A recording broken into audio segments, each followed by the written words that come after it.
Friday night, I want a Chippy Tea. Chippy Tea, Chippy Tea, I want a Chippy Tea. Oh, you keep giving me posh nosh, you don't agree with me. I don't want lobster thermidor with raspberry coulis. It's Friday night, I'm within me rights, I want a Chippy Tea. So, here we go again. Episode 14 of Chippy Tea podcast. I'm going to let Danny sing the theme tune. Wait, how does it go? I forgot how it goes. Something to do with Chippy Tea. I can't remember how it goes. Chippy Tea and I'm not having lobster thermidor. That was it. Chippy Tea, Chippy Tea. That's it. Stop trying to feed us posh nosh. That's it, right. So, welcome to episode 14, Chippy Tea. What is it? It's a nice informal chat between me, Tony Palmer of Palm Print, and Danny Donald from the Flipping Sweet Print Co. All right, wink. No cheeky wink. I nearly forgot. Can't move on till we get that little cheeky wink. You're quite welcome to join us as we trawl through what has been the last week in screen print. That doesn't really mean it's about screen print, but it's loosely around it. This week is a special episode. We decided, I have no idea why, maybe we drank too much. We've decided to follow up on our £1 million print shop idea, where we built a print shop for £1 million, and we decided to flip it round and how much on a budget, how much do we have to spend to actually be able to start printing shirts? We set upon ourselves to just use eBay. Oh, have we? Well, we did, yeah. Oh, that's gone out the window. To use as cheap a space as possible to get printing. Now, I've used the angle of cheap as possible because I don't like spending money. It brings me out in a rash. And Danny's gone for, I still want to complete a business. So, how have you got on? How have you found it? Quite stressful. Not because I left it till the last minute out, but It's not supposed to be stressful. It's supposed to be a fun project. Yeah. But I've given it plenty of thought. I've actually really thought through. I've come up with a scenario in my head where I lose all of this, all my press and all my equipment. I've got absolutely nothing. And I've got to start again as a screen printer. I thought, right, how can I do it? Even Flipping Sweet. Flipping Sweet's gone. Instagram, website. Back to absolutely nothing. What equipment, what stuff can I put together where I legitimately can build a business? And I've got, alongside the shopping list, it's not like a rough business plan, a rough plan of how I'm actually going to do it. Because you never know, it might happen one day. Have you been to bank and got some finance and stuff and got everything arranged? I've asked my mum. She's got a few quid for us. Wow. Okay, you might have overthink this a little bit more than I have.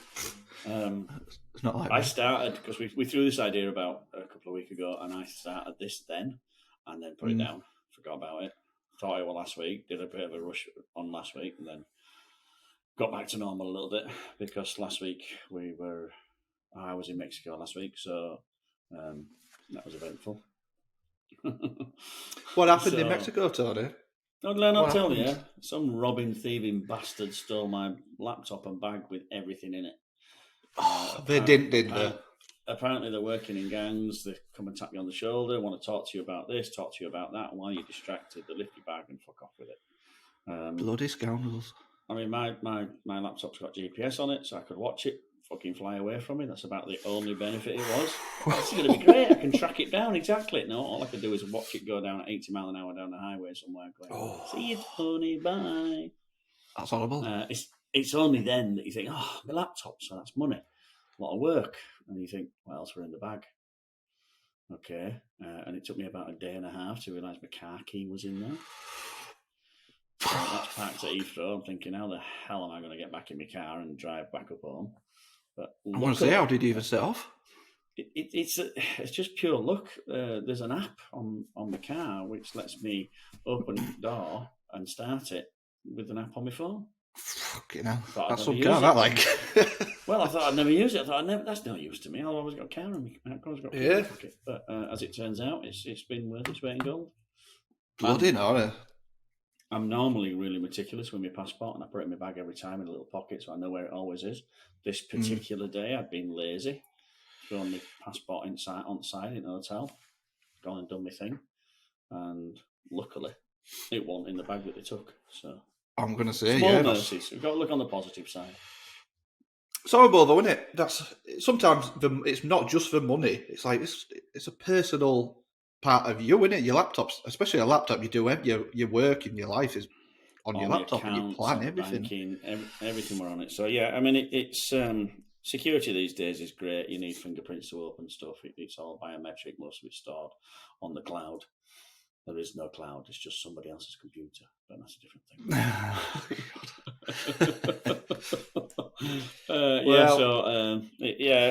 Bit of a shitty one. Bit of a shitty start to the week, but we got with it. We try and stay positive. Apart from that, was Mexico a good experience? Yeah, I mean, I've been there a couple of times with this particular job as well. So it was the FESPA show, and it was, yeah, I liked it. It sort of proves that shows are coming back. I thought COVID might have killed them off. People were maybe not too interested in gathering in public places anymore. But as it turned out, I was very busy. Oh, they did have masks on, but it was busy. So, successful show. I thought it was a good thing. And how did the print turn out? Because I know you're saying the design, you had some discrepancies between what was tested and what we actually brought to the show. Was everybody happy? Was fine. No, nobody was happy. I thought it was fine. The guys ended up doing a multi-print, which is sending it around 3 or 4 times. Yeah. For me, it's the worst thing you can possibly do when you're trying to show. I'm going to say, on a trade show floor, surely that's like defeating the object. You're not marketing. Sacrilege. Yeah. And the whole point is highlighting what the machine can do, so swapping screens in and out live with no registration. And then they just decided that, no, we're not going to do that. But that's a different story. We still made some good friends, made some good contacts, did some networking, as you call it, or beer drinking, as I call it. Tequila's not my favourite, but it's getting up there. It's moving up the list. So, did the tequila have a worm in it? Because that's a thing, isn't it? No. I've seen that. I'm not sure it's a touristy thing, but over there, they really like the tequila. They take it quite seriously. So you sort of like, you don't rum it down. You're just like, tequila, yeah, it's nice. Yeah, it's like a little time machine. You drink 3 of them and you lose a day. Fucking hell, I bet you do. I think I've ever drunk tequila once in my life when I'm about 18. And don't ask me to recall the events of that night because I can't fucking remember. No, that's probably best not as well. So probably not at that age. So yeah, that was good. Back in England now, back working again. So got a job on this week, which maybe we'll cover a little bit of this after the end of the print shop. We declare how frugal we've been as true Yorkshiremen, not spending any money at all. We'll see how we go from there at the end. I might talk a little bit about this unique place that I've been this week. Oh, I've also got to be careful because now everybody knows I'm doing a podcast. They're all listening, so I've got to be careful about who I'm talking about. I went to this place last week. I ate shit all. Well, that's the title of next week's podcast.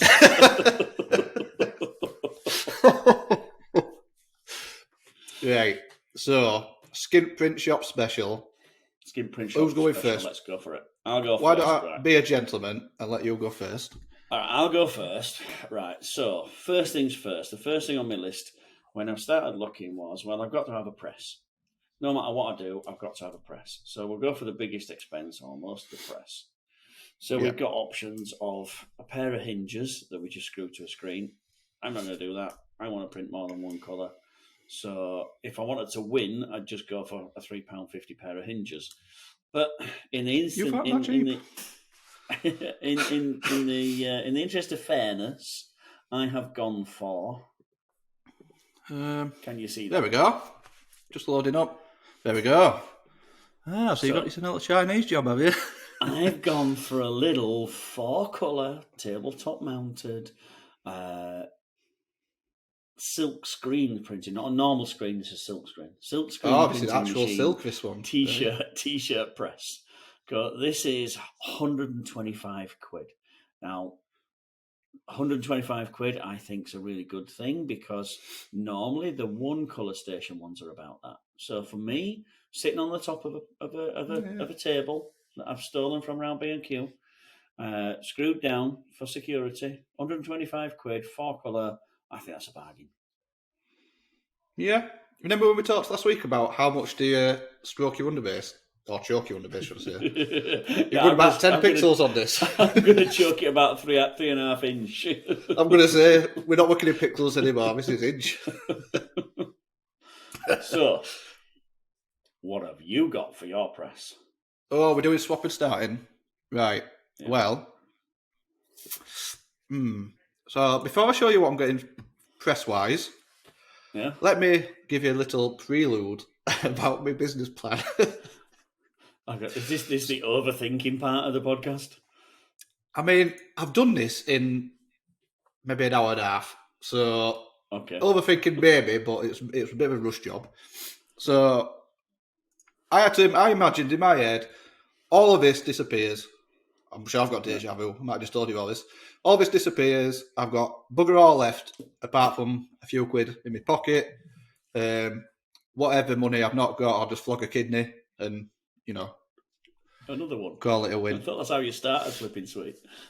Yeah, that's well, you get two, don't you? So I've decided what I'm going to do, because I'm on a budget, I'm going to do single colour prints. Not only am I going to do single colour prints, I'm going to do black on white. So, where's my screen share? I'm doing 4-colour. I'm like streets in front of you already. My first expense, you'll let me know if you can see this because I've disappeared. Singlecolourshirts.co.uk. You bought the fucking website. I bought a domain. 79p for year. We're on it. What a roll. So, you've really gone into this. This is what I'm going to call it. Singlecolourshirts.co.uk. 79p for year. I'm going to run it on onecolourshirts.co.uk. 20 quid a month Shopify. So I'm going to build a little website, and on this website I'm going to have offers. So 10 single colour white t-shirts, black print. Now it can be vector, it can be half tone, it can be full size, or it can be chest badge, whatever. But literally that's it. 10 t-shirts at a cheap price, 20 t-shirts, 25, 50. So on this website there might be, 12 offers in total. One page, 10, 20, 30, etc. Cheap as out, just to get me foot in door amongst other printers. Undercut them, I guess. Not undercut, but try to do it as cheap as possible. Nice start, yeah. Okay. Yeah. So now, how am I going to print these shirts? Yeah. Well, I'm not at this level of desperation yet. So, so the next step. So, what press have I bought? Yeah. Well, I have bought. God, it's awkward as out, isn't it? I bought clamps. You did go for the hinges. That's why I want to know where you found them at £3. Best I could find were $12.99 from China on eBay. So $12.99. So what I'm going to do, I'm going to get my screen clamps and I'm going to attach them to my screen on an old scrappy workbench, which I've also found on back of B&Q, just like Tony. Can't believe you. All's fair in what's the word? Love and war, is that saying? Yeah. Or something like that. All's fair when you're trying to win a cheap print shop cheap imaginary competition. Yeah, you could go for it. That's the word. So we've gone for screen clamps, and of course we need a Riley Hopkins. It's just a bit of wood, just a bit of melamine wood. It's just a bit of kitchen wood. You're just going to screw it straight down, are you? No, I'm going to put a bit of 3x4 round back, so like an arm. 3x4, screw it to some 3x4, stick it on I don't know, my mum's kitchen worktop or whatever, just whatever I can find. How much does So that I've got cost well, that's quite expensive to be fair. It's cost me you? 80 £65. quid. Bloody Yeah, hell, for a you bit of can- wood, You can get all bit of you can get MDF. 4-colour station for that. I know, but I didn't. Well, do you know what? I've seen those Chinese 4-colour jobs in action. I once totally unrelated. I was buying a compressor for an airbrush, and I walked into this bloke's workshop, and he had it almost looked identical to that, and it had the springs on it, and he was showing me, and God, it was awful. I don't know how he printed on that. He would try to print white on black, and just one screen, print flash print. Couldn't do it. Nightmare. So good luck with that. So that essentially is my press. Squeegee clamps, bit of 3x4 timber, and a platen. We did say we weren't going to make stuff. I could have easily made a bit of MDF platen and saved myself a fortune. You've But I got, thought, you've got skills. I've got no DIY skills, so you might be in front of me there. well, I just thought I'd stick to the rules somewhat, at least anyway. Rules? I'm sure the rules were eBay, but okay, you go for Dave Roper. That's Well, I fine. missed that bit, didn't I? So that's me print platen Right. setup. Did That's you my manage? press. Did you manage to find a dryer? Yeah. So Technically. I bought my dryer at the very beginning 2 weeks ago, All right. and I paid quite a bit of money for it. And then while I was frantically trying to catch up with you, sort of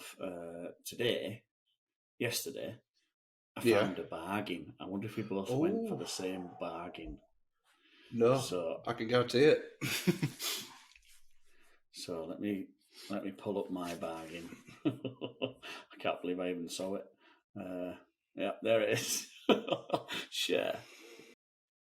Oh, you are taking the piss. 20 quid. Jesus. That wasn't my first one. I did actually pay 100 quid for one. And then I thought, no, I'm going to have a quick more look. And when you look at this is a belt over a flash curer. I mean, it's awesome. And at I'm 20 filming. quid, 20 quid, I'm having that all day long. Hang fire. What's that postage? You've dropped a bollocks on.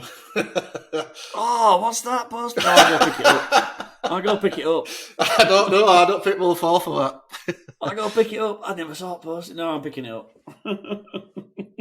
Where is it? China. Islamabad. Yeah. What's on his other listing? Is that a laptop? Is that a MacBook on his other listing? Going for 20 quid as well. Yeah, and a BMW car key, bastard. Aye, chuffing, no. No, I'm keeping it at 20. What was my other one then? Hang on, let's see if I can find my other one. Well, I've just got a sneak peek of all your stuff, so. Could you see that then? Oh, right. What are we on here then? So, that's pretty much, if I'm not wrong, is that a panther? That's 100 quid. With no, 100 with quid no panther? postage. Yeah, with no postage and packaging. Is it a So metre if you don't tunnel have- as well? Yeah. That's a bargain, that. That's basically free. Yeah. If so- anybody needs a tunnel all right. dryer, just go get that. If I'm not having me 20 quidder, then I'll stick with me 100 quidder. Well, your 20 quid, it turns out, is 170 quid, so you might as well go for this one here. Okay. And that is a solid dryer. The tanks, the Panthers, like, if they're built by original bloke, the old version, he Yeah. Tried and tested. be spot on, do the job, no bother. And I know that 'cause that's what I've got. Did you pay for it? I didn't pay 100 bleeding quid for it, did I? But no. Times about 10 and a half, but otherwise it's a solid dryer. Yeah, I think I've done well there for 100 quid. So, how are you going to dry your t-shirts? Don't tell me you put them in tumble dryer when your mum's not looking. Nope, I don't do that. Stop sharing. It's been about a 7-hour episode. Here we go. So I've gone down the route of a heat press. Are you not drying with a dryer? Nope. I didn't think you'd get an heat press dryer I mean, I dropped a bollock, really. I should have done a bit of an eBay search, but I didn't think I'd get a dryer for... I didn't even look for less than £1,000. So I thought, you know what? Just get an heat press. I'd rather get an heat press than a heat gun. I'm not standing about doing that for frigging hours per shirt. I won't do an heat gun thing now because I'll burn it. I'll burn out. Yeah, and you can't be sure you've fully cured the entire image. Oh, next thing you know, you've done some shirts for a band and the same way as one at letters falling off. You can't guarantee it like you can with my 20 quid flash cure over. I'm sure that will bulletproof. I'm sure. I'd trust that more than I would an heat gun. So I'm happy with this anyway. This will do. Little heat press, 400 quid. It's a bit. That is my most expensive purchase as well. Okay. If it wasn't for heat press, I'd have got it for next to the wheel lot. But it'll do the job, and you can do it fairly quick. Print a shirt, heat press it. Heat press probably takes 10 seconds, and then stack it at side here. Job done. For a little business building up, only just doing trying to single get colour. by. You're only doing single. I'm only doing right? single. Yeah, so I don't need a flash. So okay, well I've got a flash as well. Ah, right. So I might catch you up here then. There we go. 100 quid for what is probably the world's oldest flash cure you've ever seen, complete with rain stain on the top. Well, I'm doing 3-4 colour work, mate. I'm doing 4 colour process and stuff. It's going to be hard to keep it clean. yeah. So- You're going to enjoy. I hope it's a consistent heat because It is. you'll Look at that, flash mate. it That's top and then you'll go quality. in. Well, Look at the size of the bolts on the front of that, mate. That's absolutely awesome. That's straight out not of even straight. Frank at Blackpool. I get a spirit level on that bugger. It'll be all right. I'll put some scraper cards underneath it. It'll be fine. You know what? So press dryer and flash. I am at 325 quid. That's not bad going. I mean, I don't know where I'm up to 4 yet. colour press, dryer and flash. Yeah, not so bad. You probably get that for a kidney, Did you manage to get an exposure unit? Shit. No. I fucking forgot. I've used it some. Oh, I'm going to print my films. I'm going to draw them. Right. I'm going to use a Sharpie and draw the buggers. Well, that's a bollock dropped, isn't it? This is expensive, this. 100 quid for what is basically 2 halogen floodlights on a frame. But it's all I could get. I mean, look at the quality of that light switch. That just screams top quality screens. Oh, flip it now. Where have I seen? Now, if you go on the darkest depths of the Reddit forums, like they have the screen print subreddits and all that stuff, I've seen... I don't, but I know it exists. I know it's not my scene, but I've seen people debating on whether they can make their own LED exposure units, and what they use is. Did you? With an Amazon. It's called a wall floodlight. wash. Yeah, it's a wall wash. So the floodlight with LEDs is called a wall wash. It's what they use for lighting up castles and shit. Yeah, this is it. This is what I've seen. It's awesome, man. Yeah, you can do that. Really? You can retrofit your old one. Yeah. Your existing metal halide one by sticking that at the bottom, stick it through a timer. Job done. Wow. I expected it to work. I didn't expect it to be particularly great. But you reckon it works all right? Yeah. So how much do you think you spent on that on a little LED? No. On an LED one? You probably get one for about 300 quid. An LED floodlight? Yeah, proper LED, as big as you can possibly go. Oh, well, that throws that out window then, doesn't it? That's not cheap. The blue one. Yeah. Right. So I'm gonna stay sharing because me going forwards and backwards, go on. you going forwards and backwards. It's boring as fuck and it's really lumpy. So my next one. Yeah. We'll scroll through. Well, you've seen most of the fucking shit anyway, but we've got. I'll have to have a look. Oh, there we go. These print films. This was probably the most expensive bit in my kit. This is more expensive than the press. Yeah, that's a chunk of money, that. 130 quid. It does need some work. Well, I don't know what needs some work means, but I'm willing to take a gamble what ink are you on going to run through it? it. Epson's own. Really? So, Oh yeah, absolutely. having worked on similar little desktop printers years ago, before I got a proper large format film printer, typically you'd run I think they call it Black Max ink system through it, or there's another one called, I think it's called Blacker, Black but it's Pearl, there's all sorts, yeah. BLACQUER, whatever. Yeah, So you're not going to run out like that? No, to start with, I know I can turn the max ink up to 400% inside the settings, use the glossy setting, and with some film that I also bought. Did you buy film? Let's just say, yeah.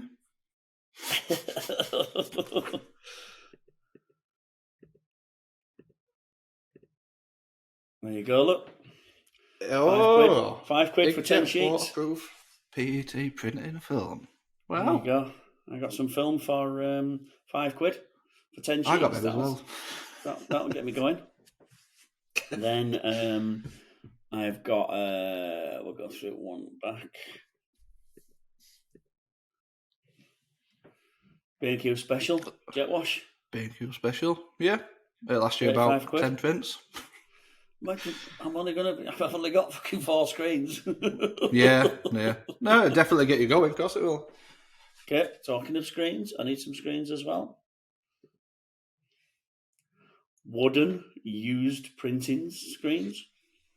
I only want 10, that's all I want. And I've got 10 for 42 quid. You'll have to be meshing though, won't you? No, they're all That meshed. mesh on that. Come on, mesh on that'll be knackered. They're meshed, they're alright, they'll be all fine. Well, my registration needs, they'll be fine. Yeah, all right. Some good old wooden ones. And that means if I do need to remesh them, I can use a staple gun to remesh them with my man's neck curtains. Yeah. Just stretch some tights off it. So then we nip on to consumables. Squeegees are expensive. Yeah, no, I found this. So I'm at 13 quid, same seller you picked, by the way. I'm at 13 quid for one and I need 4 of these. So that's going to cost me sort of like 48 quid at least. Yeah. Packaging. So I'm 50 quid down there. Yeah. Little starter pack of ink, water-based, obviously, because I'm going to push these. I'm not going to pull them. Yeah. Now, I actually know the people who Hunt the Moon. I've worked with them, so I know exactly what this ink is. I know where it's coming from. Yeah. I know exactly how to deal with it.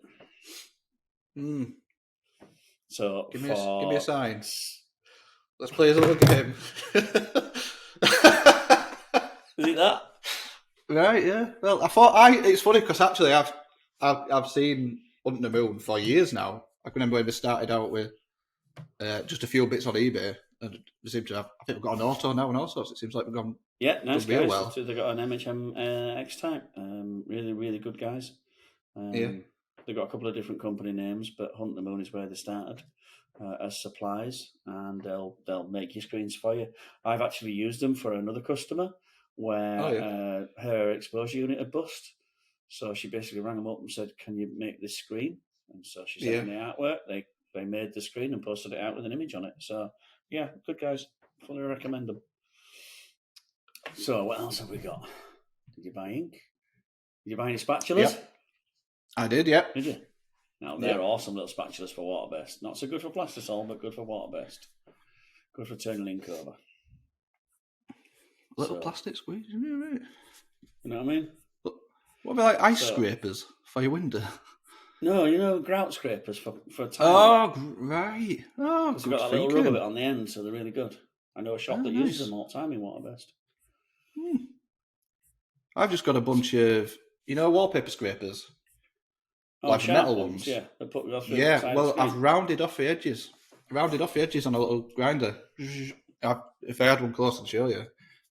Great, because they're wide. You can get real wide wallpaper scrapers. So you can clear the screen out in seconds. So I've got this one as well, but this get me the ink and a squeegee. That's why this were appealing to me. So I've got double the ink and a squeegee and a Gildan shirt just in case I need a test shirt. You know what I mean? Yeah, good thinking. Something to clean up with. Yeah, good thinking.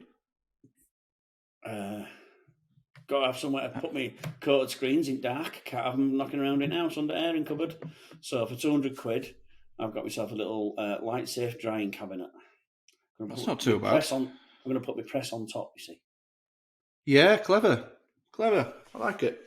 So all in all, I think that's me. So we're going to go over to you. Well, what have you come at? What's your total? £915. Under £1,000. My aim was under £1,000. Well, we're both under £1,000. £915. I'm making screens. I've bought my screens. I've got squeegees. I've got ink. I've got a press, a dryer, and a flash. Yeah. See, I've overthought some parts of the process and completely forgot others. Hey, look, mate, you've got a website. You've got a website. I've got nowhere to sell my shit. I'm still on street corner selling, my mum and dad went to Hull and all I got was this T-shirt. Yeah. So, let me get my screen share on. I'm going to try and do it your way where it just comes. Oh shit, not my emails. Get rid of them. See, if you had a nice fancy Mac like mine, you could do it all this from Mexico. Yeah, for fucking 3 times the price. Right, so as I said, single colour t-shirts.co.uk. That's my domain.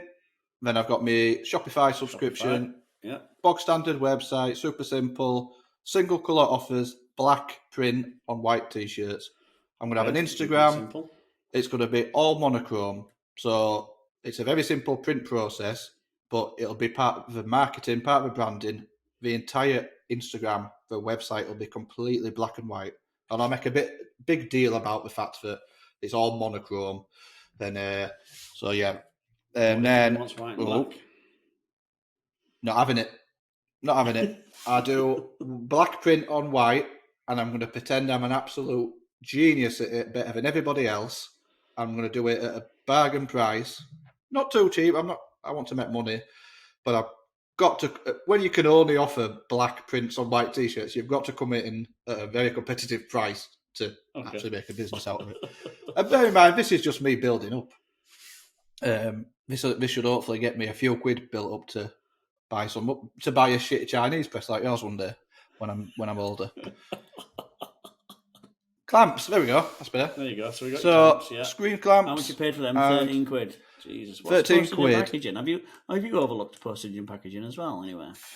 Well, if I bring up my little spreadsheet, I shall tell you. My screen clamps are actually £16.48 in total. All right. Okay. And then we need pallets. So I've got a little MDF pallet from Dave Roper. Whatever that costs. So what's next on my list?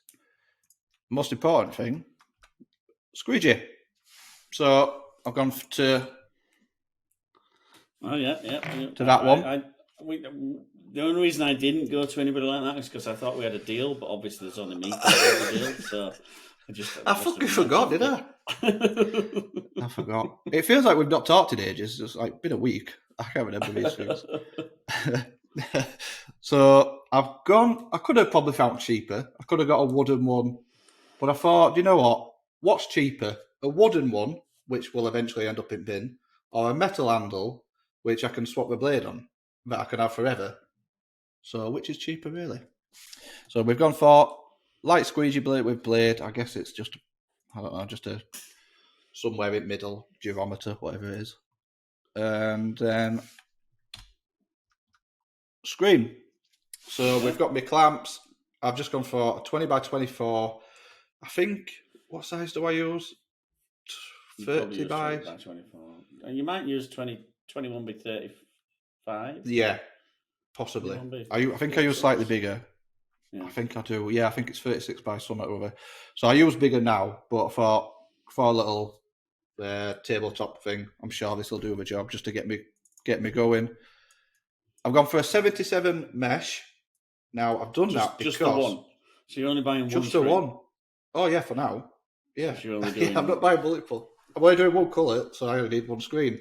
And I thought, well, I'm being tight. I couldn't go buy a 46. I couldn't go buy a 42, a 66, and a whatever. So I thought, well, what mesh is going to cover, just about cover, but most. So I could do vector, and I So can do. You're going to double hit the vector and hope and pray that the tones hold on. The half tones are fine. I'm hoping there's no moire. I mean, you could do a bit of Photoshop trickery to avoid moire, even on a 77. I'm sure I'd get away with it. Yeah. And let's just hope nobody has any like super detailed halftones. So there's my screen. Oh, I've zoomed in here. Screen. Now, what am I going to coat my screen with? I'm going to stick to what I know. Now, I'm not going to pay... Yeah, I am. I'm going to pay 62 quid for Sati PH2, which is a chunk of money, but sticking to what I know. I know how to expose this stuff. I forgot to get an exposure unit, but if I hadn't have forgot, I'd know how to expose it. I'm going to get an LED floodlight off Amazon. Now, I've seen them LED floodlights. I'm sure you can get for like 50 quid. I don't... it's probably not the one... Yeah. So yeah, the that's ones right. have got a different frequency, so you've got to make sure you get that frequency between 390 and 410 for that emulsion. Because a bright white light at a lower frequency, it's not going to touch that emulsion. Right. Well, let's put...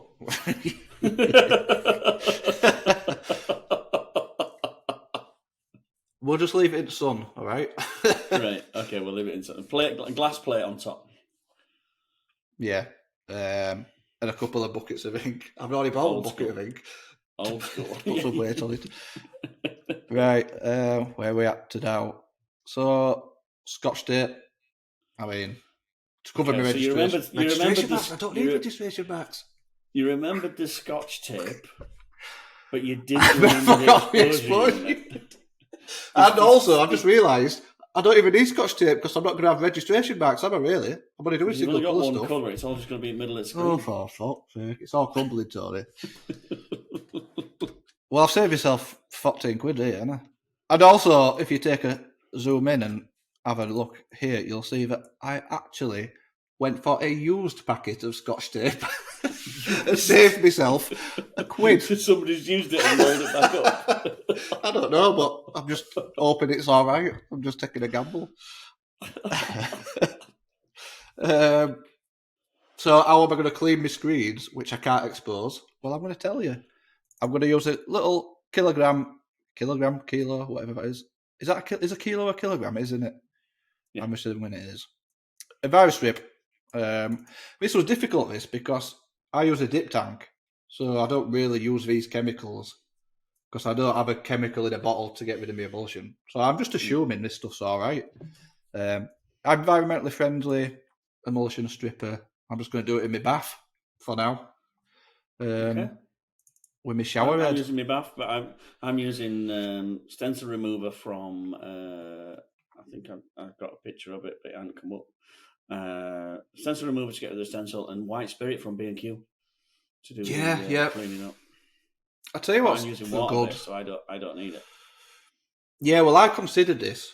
I took this into account. And originally I thought, well, if I use water base, I'll have to get less cleaning chemical. But then I thought, well, if I'm heat pressing shirts, I don't really want to be leaving water-based ink in a screen in between. I can't print shirts, and I've not got a dryer to run them through. So, and you can't stack them on top of each other. I've got to print, heat press. So I decided on plastisol because that's the only way that I could make it work. So that's my virus strip. So that's my emulsion remover. Pink stuff to do two jobs in one. This is to stain, remove, and degrease. So I've sort of saved a bit of money there because I've got a two-in-one solution. Okay. To clean the ink and Vira wipe, I believe this is just a standard ink cleaner. It should clean plastisol. It should clean water-based. I think I've used it in the past. Again, it's sort of environmentally friendly, as far as I know. It's made with tomatoes, according to the photo. Tomatoes. Unless they're You see oranges. Oranges, but okay. Tomatoes or oranges, whatever. That's all the same, isn't it? Yeah. And as I said, we've gone for an heat press. 400 quid. Palette knives. So I've just bought my Sen. Oh, way up. Some little metal palette knives. 16 quid. Comes with a bit of cake. Not that you can go far wrong here. No, you've done all right there. And actually, I'm glad I've seen these because these look like decent palette knives. I found palette knives. You're actually going to buy these? I think I will actually, yeah. You see, palette knives, they either come with like a wooden handle and it's like 2 rivets. And eventually they sort of loosen up and they get all rattly I'm not a fan of them. Or you get the plastic ones and eventually they start to bend and twist and they just snap off. So these solid metal, they look all right then. And we've got little hangers so I can hang it up on a... So I've actually made this purchase. Oh, you actually bought those? Right, Yeah. See how, how come they'll be see how they go. Yeah, probably. Only an inch. Where we up to clear tape. Yeah. I tried looking on Amazon. So this is what I do. I look at the screen print shops and I look at the tape and then I zoom right in. So that's Prima tape. And then I'll go to Amazon or I'll go to Google and I'll type in Prima clear tape.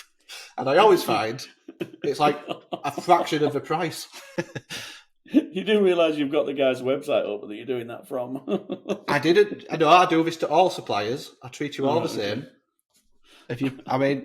If you want to mark things up so much, of course I'm going to do it. So ink, I've gone for as cheap as I can get, and as far as I can see, Dave Roper Special, spot on jet black plastisol, a kilogram. It was £7.80 plus VAT. That seems cheap, that to me. That's not a lot, is it? Kilo of what? Kilo of black? Kilo of plastisol black, a tenner. Let's call it a tenner with that. That seems all right. That's not a bad price, that. No. And I've used it. I've got It's all right. Not wrong with that. That's just black ink, isn't it? Yeah.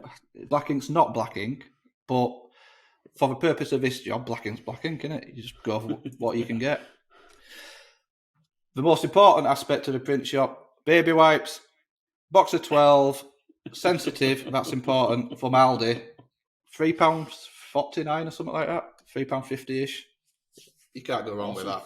Well done. They have a business. And I think that covers my print shop. We'll gloss over the fact that I can't expose any screens.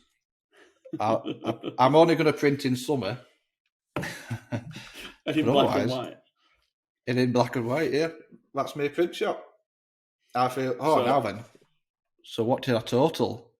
What's your total? Well, my total came to £709.13p. Oh, well, I'm at $9.15, but I can make screens and 4-colour jobs. Yeah. I've got a stick to sell them on. So I've got to stick a couple £100. I reckon £300 to expose screens, surely. Maybe, yeah.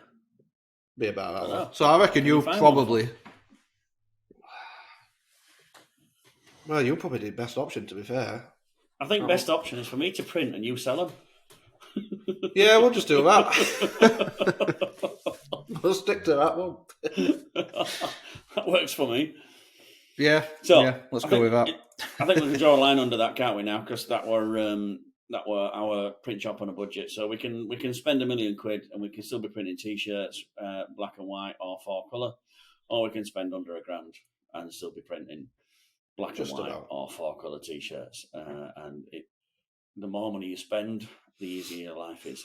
Because so anybody can imagine how bleeding difficult that's going to be to print any sort of base white job on that cheap Chinese press that will probably bend as soon as I look at it. It's not happening. Even with a bit of 3 before making it all stable, it's not going to be the best thing in the world. But you can do it. So, and there'll be people out there who are doing it.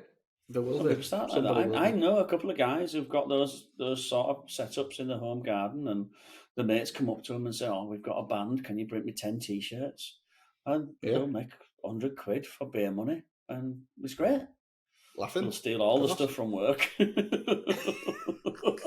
Oh, that's how you do them, is it? And yeah, it works. It works well. So it can be done.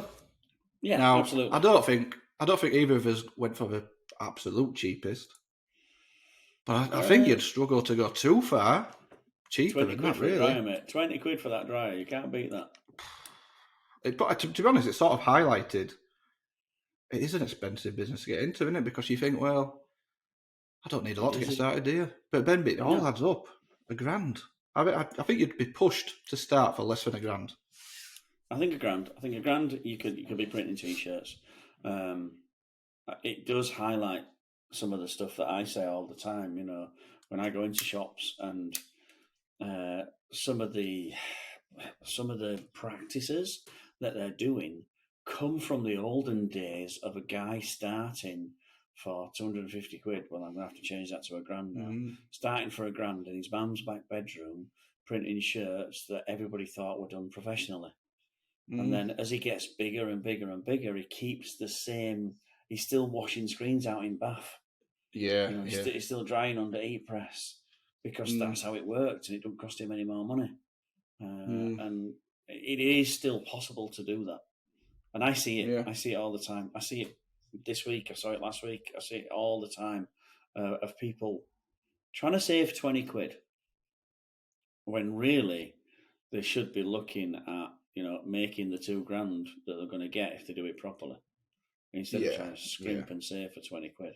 Go for the best equipment you possibly can afford at the time, but always be looking to just, upgrade as best as you can, and because but you need the tools for the job, don't you? You do, and I'm at a place this week, and a lot of the subject matter that we're talking about has come up. These guys are professional with 2 pressers, 2 offsets, and a dryer, and a good setup, a couple of 1,000 square feet of production space and loads of storage. But their practices are straight out of the mum's back bedroom. Now, when the original guy set this up, that's what sort of printer he was. And it got bigger, they bought him more toys, but he's still... I've got to be careful because I don't want to run anybody down. So I want to try and explain why I've seen what I can... I've said this 3 times out loud now, and I'm going to say it again. This is absolutely, resolutely the worst I've ever seen. And I've been everywhere, and I've seen some shit, and I've seen some crap, but I've never seen anything as bad as this. Now, that is not a reflection on the current people. That's a reflection on the practices that have gone before. I don't know if we spoke about skill dilution before. Skill dilution is a real thing, and I see it all the time. Let's say a guy sets up a print shop, and he has 100% skill. Perfect. Now, another guy comes along and wants to learn from him. So the tendency is... well, I'm not going to give you 100% of my skill. I want to keep 20% back for me because this is mine, and I want to earn more money than you. So I'm always going to be better than you. So I'm never going to tell you that last 20%. So all well and good. I've got my guy underneath me on 80%. Now the guy on 100% then suddenly goes and sacks it all off to go be a joiner with his Uncle Tom, and off he goes, disappears. Now I've got my 80% guy in charge. And he's doing all right, but he's struggling. And then another guy comes along and, teach me what you know. Okay, but I'm not going to leave you like that last 20%. That's for me. That's mine. That keeps me good money. Yeah. So that skill gets diluted down. Now the next guy has only got 60%. And then as we go down again, and then the default becomes about 30 to 40% skill level. And a lot of the practices are lost. And certainly a lot of the why do we do this practices are lost. But a lot of this... the skills are repeated from, well, that's how we've always done it. That's how the guy told me. Who's the guy? Oh, he used to work here 10 years ago. He hasn't worked here for 10 years. But you're still doing it his way. I'll give you, for instance, that when cleaning screens, they don't clean the corners. They only clean the centre. Right. I know. And I'm not running them down for it because that's what they've been told to do. Just what they used to. Yeah, the you don't know any better than what you've been told to do. Don't worry about the corners. We never print in the corners. No. Just do the centre bit. And it's led to some real bad practices, but not from not from lack of wanting to know what to do, but from pure lack of skill dilution as it goes down and gets weaker and weaker and weaker. And it's awful to see, but I do see it quite a lot. Practices start from the top. It filters down. If the owner's half-assing everything, well, the people below are going to be a quarter ass in it. Quarter ass in it. But I see it even in my shop. I see it even in my shop. Like, there's not a job in this shop that I don't do best. Which sounds big-headed, but everything in this shop I can do better than the people I get in. The people I get in to help me. That's not big-headedness or anything like that. It just is because it's my shop and it's my passion and it means everything to me. So it's just natural that I'll put more into everything I do in this shop. And I get a little bit less. I'm not saying they do a bad job, not at all. They do great jobs. Both the girls that work for me, they do a great job. But they'll never have that. You've covered level. that now. You're safe. You're all right. You've covered it. You're safe. Don't worry. It's sweat on there. But they'll never put the passion into any aspect of the business. I do. Because it's not theirs. Even answering emails, because it's not theirs. Yeah, it's not theirs. But then it's like you say, the dilution, it's sort of, well, you show someone how to do it this way. What if that one person gets slightly lazy and then like starts cutting corners and then it like dilutes a little bit more, a bit more. Yeah, so that's an interesting thing. If you've got a big shop, is it of a benefit to have reviews, process reviews, just semi-regularly? Just sit down and say, right, this aspect of a screen. Let's just say you're a screen goblin. You sit down with your boss, whoever, and the boss says to you, right, what can we do to make your life easier? How can we improve this process? Take me through what you're doing. It's always good to have a second pair of eyes to watch processes. It is, but in this particular instance that I'm talking about, the owner knows nothing about screen printing. It's like 5% of his business is not interested in it. He makes all his money from everywhere else. Screen printing is just a service that he offers. And he relies on hiring someone with enough experience to be able to run the department. And so he's not aware that this is bad practice. And I think what we come down to, we've got a couple of sort of joint friends online and stuff who are always using the phrase SOP and the lean manufacturing and the standard operating procedure.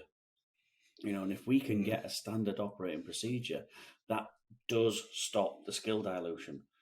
We both know what I'm talking about. Does a fantastic idea of recording a video of exactly how to do this. And then sticking that on a QR code next to the station where it should be done and going, right, okay, yeah.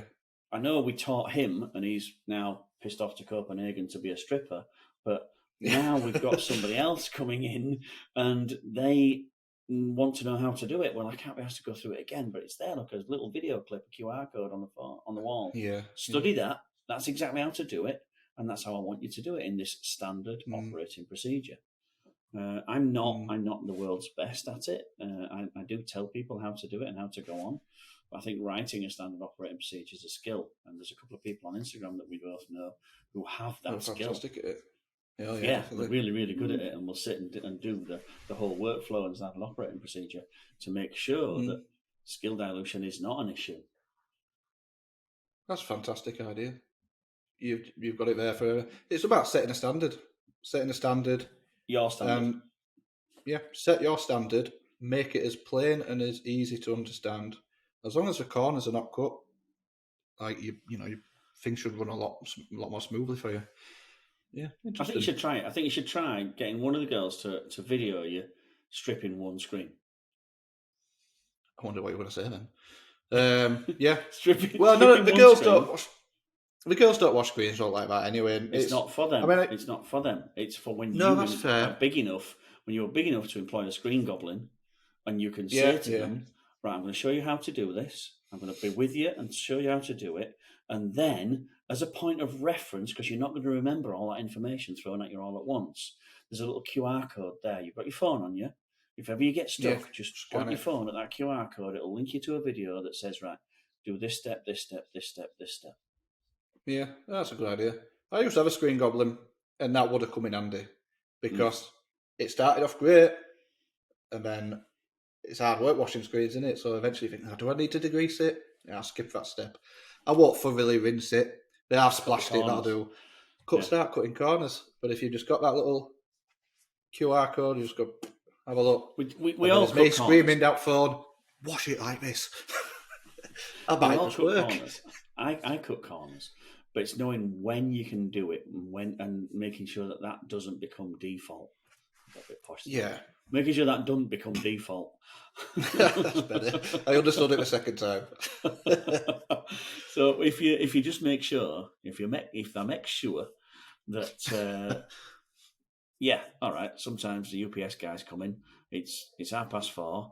Your screen's fucked, and you've got to remake a new one.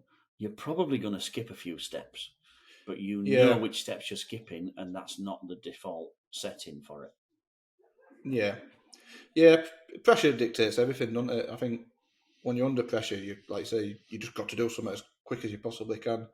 Part of it, maybe at the top of the food chain, the bosses, the managers or whatever, it's their responsibility to make sure it's managed, so there is as little pressure on the people doing the screen washing or the actual printing as possible, because you've still got to meet a standard. There's got to be a certain turnaround time, but alleviating the pressure reduces mistakes. It allows the screen goblin or the press manager, press operator, whatever you call it, to do the job as efficiently as possible, and make us few mistakes. And screen printing is something. It's hard because screen printing is a very high pressure job. There's always deadlines. There's always a lot you've got to get out at door. But it's a job that you want to take your time with, because you do want to take your time. You want to study you want to study the artwork. You want to say, well, if I do this on this screen or this mesh or whatever, it's not always right. That's the artwork. Right, I've got to do it like this. If you could take your time, you'll produce better results. But obviously, it's a difficult balance. I see both sides. So I was over in Florida and over in America, and the shop is spotless. The routines are perfect. Nobody questions them, because when I take a squeegee out, I have to do this, this, and this. And every time, if I do that every time, then it's spotless. There's no, I'll put it down there and clean it later. It's you must follow this procedure. I know how long this procedure takes. I've worked out how much time to allow for that. So there's no need to rush that procedure, because I know I have to do it. It's that sort of, when you drop it on the floor, you've got to clean it up there and then. It has to be cleaned up at some point. You may as well do it now. Do it now, yeah. And the flip side of that was, I need this screen really quickly. Well, if I'm going to strip it, I'm not going to spend ages making sure all the corners are perfect, because I don't print in the corners. I'm just going to quick blast the middle, force dry. Force dry? Force dry. They're just going to stand there. Get dry. No. So, my first day, I'm trying to diplomatically put this. My first day at this job was assessment, just assessment. So I purposely sat down to be basically a spare prick at a wedding. Stood in the print shop, asking stupid questions, having no input whatsoever, just to see what the level was. And one of the screens came out as a replacement screen, just made straight out the wash tank, and was put down the dryer. At 180 degrees C for 50 seconds. Stop. And actual smoke came off this frame. Actual physical smoke came off this frame at the end of the dryer. And I watched it and I thought, right, okay, we'll note that down. We'll have a discussion about that later. I won't pull it now because it's just a one-off. We're obviously in a rush, under pressure to get this screen dry.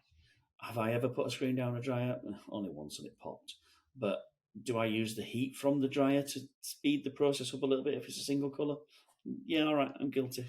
It's not my default. I have used a little bit of heat from the dryer. But putting it through, I'd never put it through. We have some technical issues there. Well, number one is the shrinkage of the design. The movement of the mesh. We've got the relaxation, so we lose tension. We've got the cooking of the emulsion. We've got all sorts of issues. Of it's a big no. And I let it go because I thought, we'll note all this down. We'll have a meeting at the end.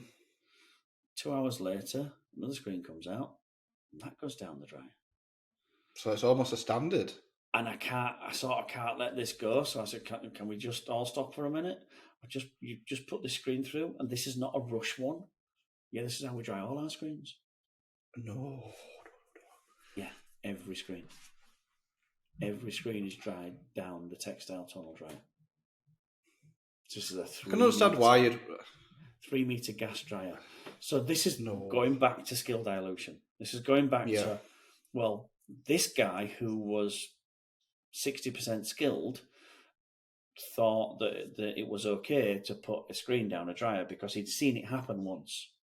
Yeah. All right. Maybe he had seen it happen once. It was a rush job. Somebody made a mistake. Somebody put it through. But he then took that information and went, right, that's the starting point. Every screen that comes out of the washroom now goes down the dryer.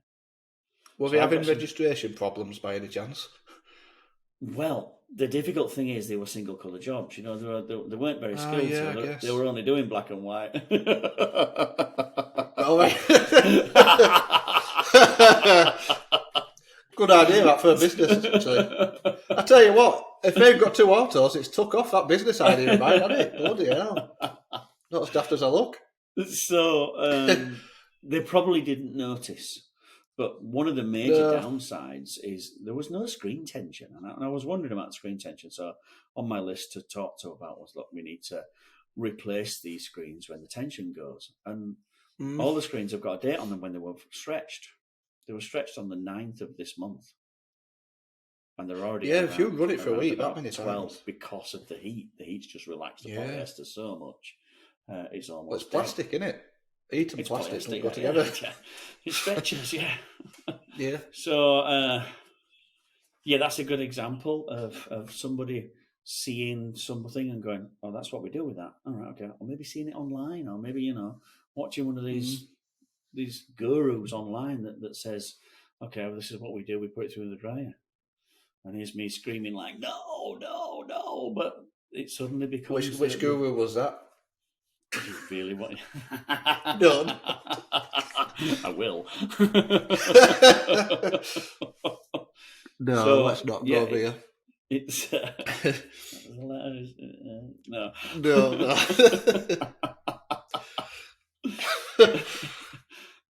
Yeah, so putting screens through a dryer is bad.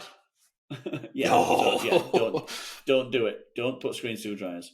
Don't use a hairdryer.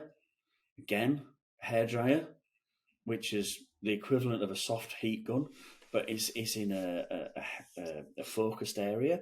So you'll get a little bit of image shrinkage where you kept it too long while you're chatting to your mate, and then you get a bit where it's not right. So all these practices have been seen and copied and then used as default.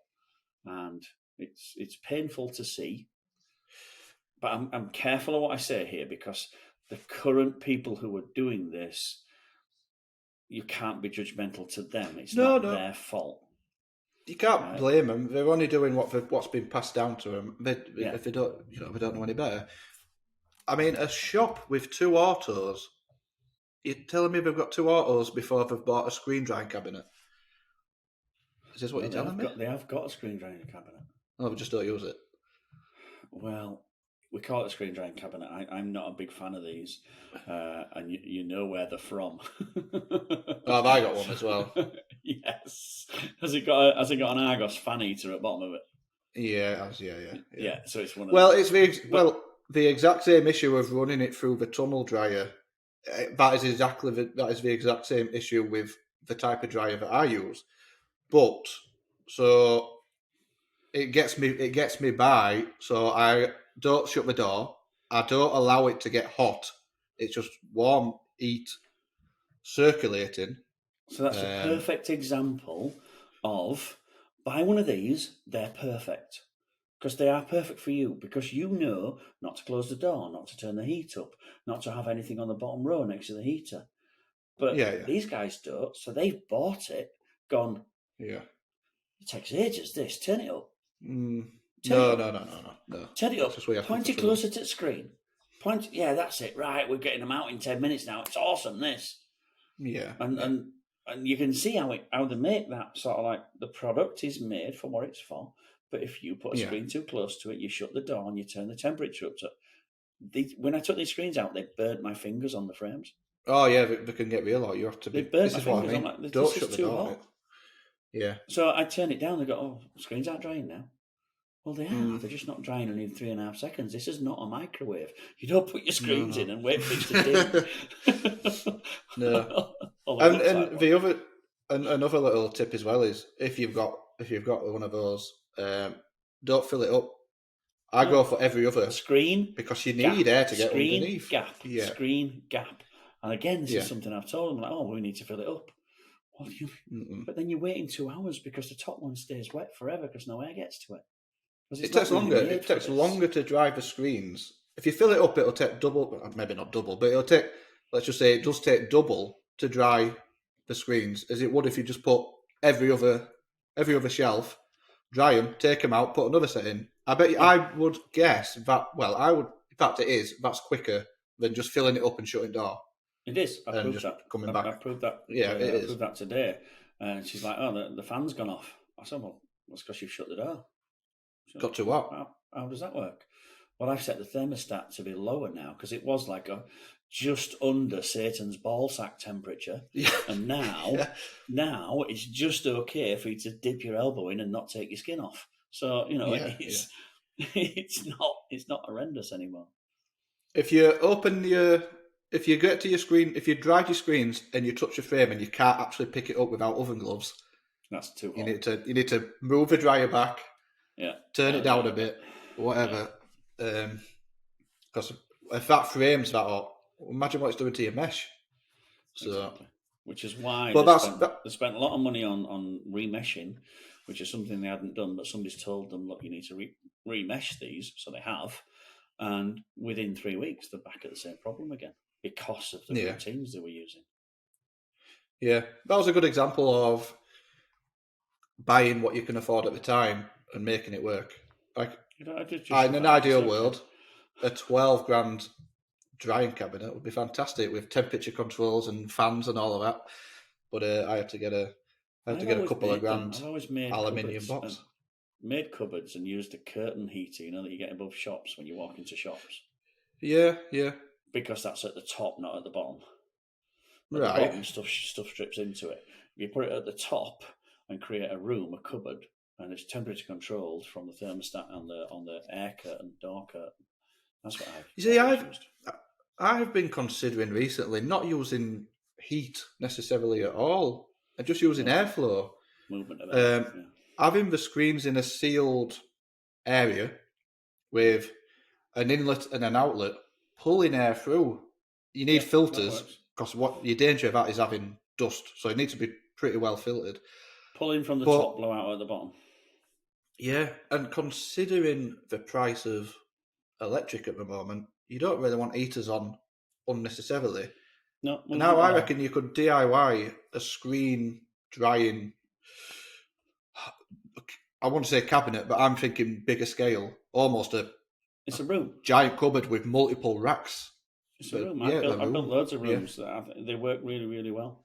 Because then you move the racks into the room rather than putting screens in the rack in the room. You build the rack outside the room, open the door, put the rack in, close the door.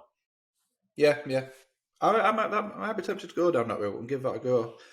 Put my DIY skills to test. Some pictures. That'd be handy. Of how it actually works. Yeah, because I reckon that'd be way more efficient than what I currently use. Yeah, and it's also permanent. Full heat. It's just on, and I can't imagine it because you're moving. Well, it's one of those. I'm keeping an eye out, and if something pops up, but whether I move this month or end of year or not, I don't know. Just whatever pops up when it does. So we'll see. But if I build a drying cabinet and then the perfect unit pops up, I'll go build that drying cabinet now. So I'm not really too bothered about that. If that's going to be the dictator, if that's going to be the indicator, then yeah, go for it. Yeah. If that tempts fate, then I'm going to order some timber now. You do right.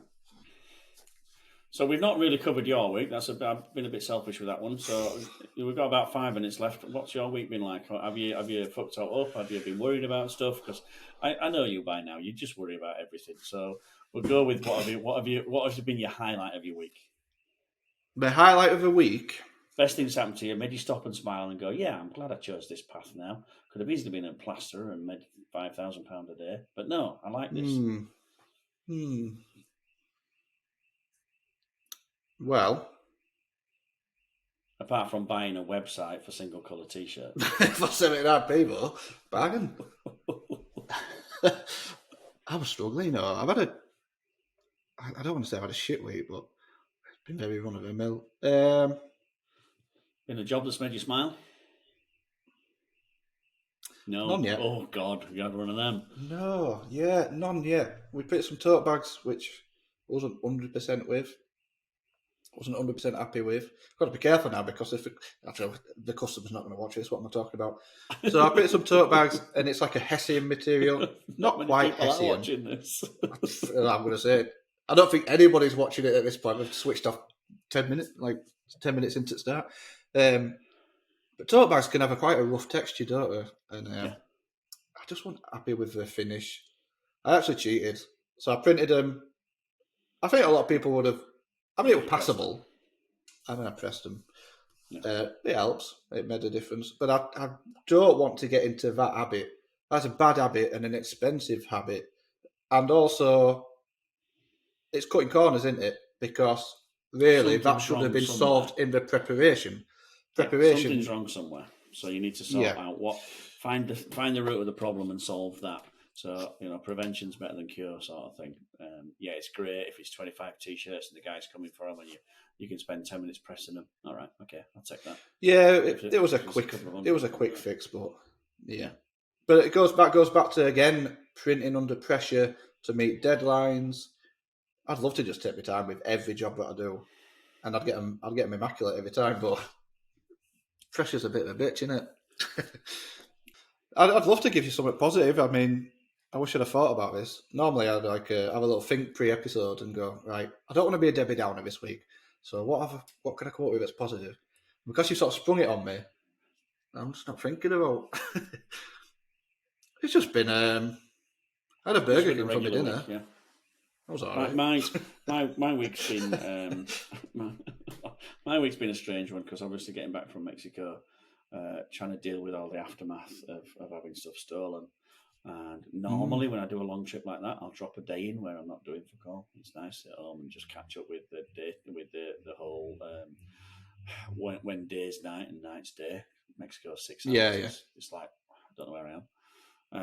But I dropped straight back into this job, and then when I've got to this job, it's a toughie. This is not an easy one. This is going to be a hard job.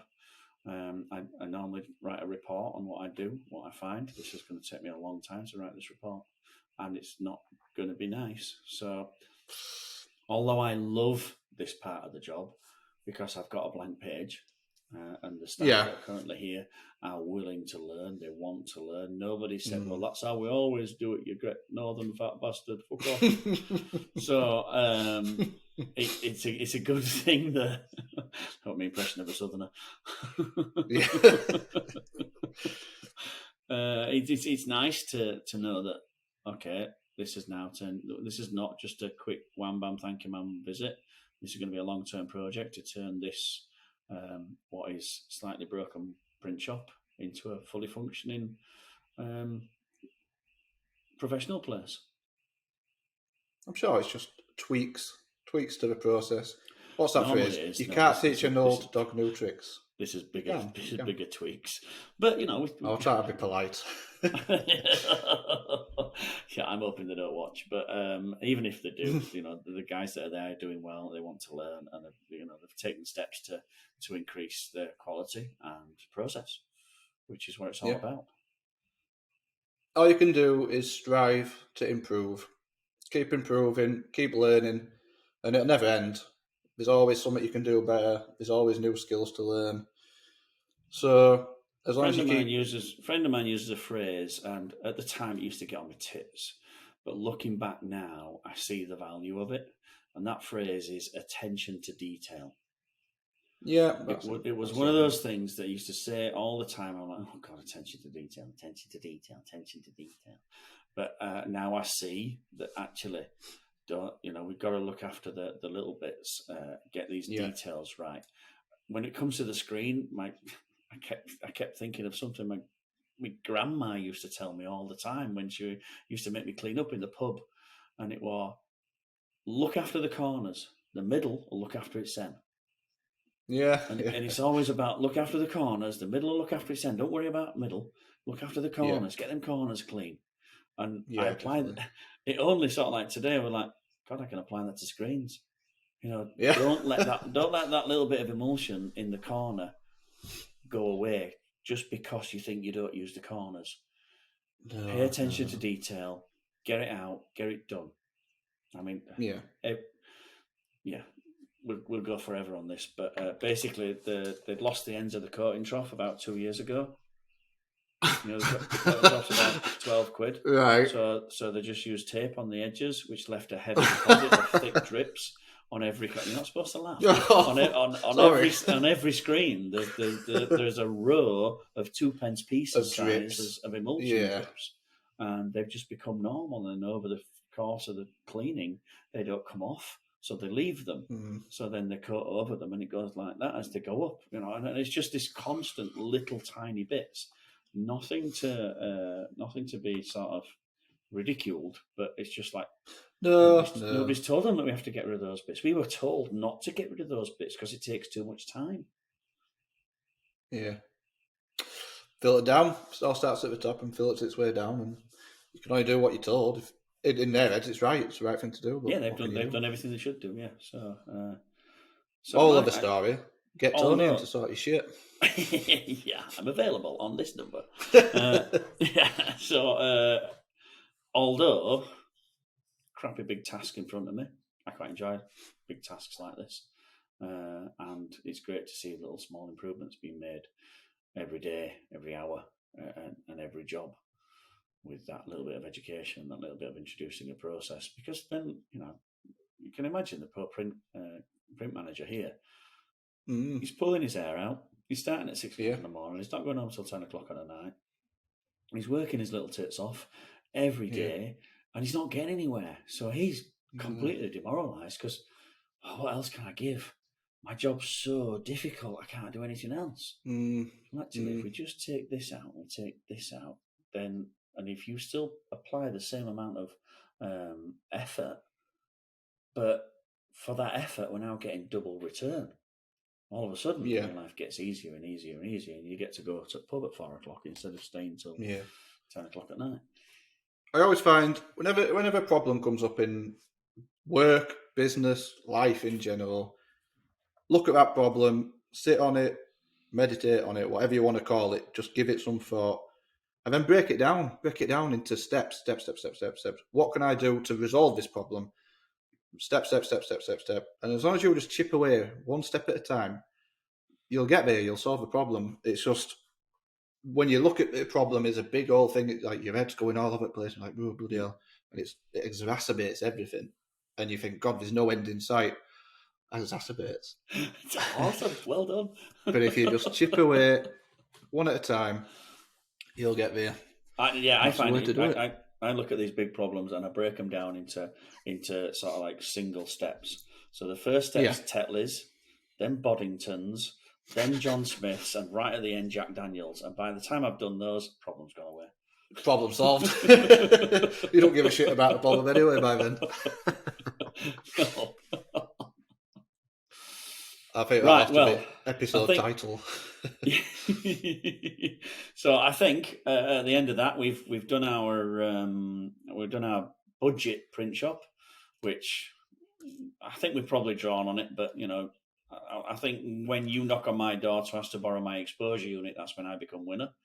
And when I want to sell stuff on your website, that's when you become winner. So we'll call it a draw, and hopefully some people have got some inspiration for it. We'll wrap this episode 14 up. You have been watching and listening to, we hope, Tony Palmer from Palm Print and Danny D from Flipping Sweet Print Co. See you next week. All the best, stay safe, and all that stuff. Don't forget, like, subscribe, tell your mates, get everybody to leave a comment, do everything you can so that we feel a little bit more popular than we actually do. So thanks a lot for subscribing and tuning in, and same irrelevant shit next week. Ta-da! Bye. I don't want lobster thermidor with raspberry coulis. It's Friday night, I'm within me rights. I want a Chippy Tea.